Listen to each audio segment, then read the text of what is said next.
অন্তর্বর্তীকালীন সরকারের জন আকাঙ্ক্ষা পূরণে পুরোপুরি সন্তুষ্টি প্রকাশ করেছে ২.৫% মানুষ। এছাড়া ১৯% মানুষ সংস্কারকে প্রাধান্য দিল, ২৪% মানুষ চান নির্বাচন। বাংলাদেশ এন্টারপ্রাইজ ইনস্টিটিউটের এক জরিপে এসব তথ্য উঠে এসেছে।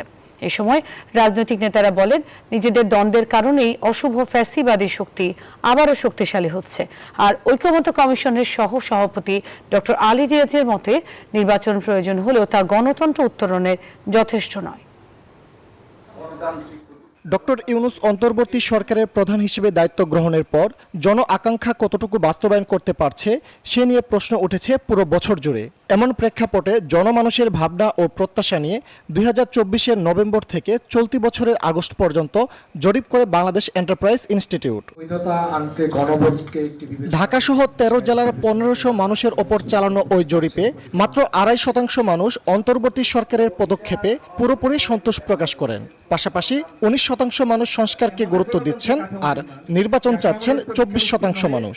যুক্তরাষ্ট্রের ১ নম্বর জিম চেইন গোল্ড জিম এখন আবারও বাংলাদেশে। বসুন্ধরা আবাসিক এলাকা ও বসুন্ধরা সিটি শপিং মলে।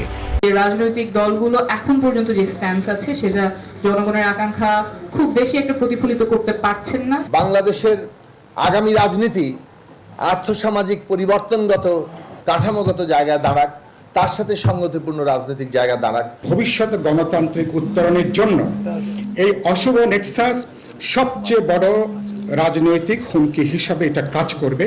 বিএনপির স্থায়ী কমিটির সদস্য সালাউদ্দিন আহমদ বলেন, পরবর্তী সংসদ ছাড়া সংবিধান সংশোধনের কোনো বৈধ প্রক্রিয়া ঐকমত্য কমিশন বের করতে পারলে তাতে রাজি থাকবে বিএনপি।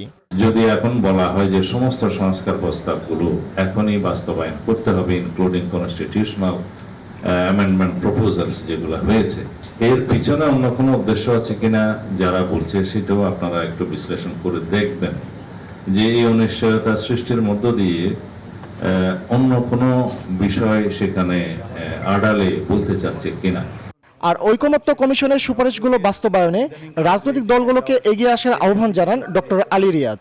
একটা নির্বাচনই হচ্ছে উত্তরণে, গণতন্ত্রে উত্তরণের পথ।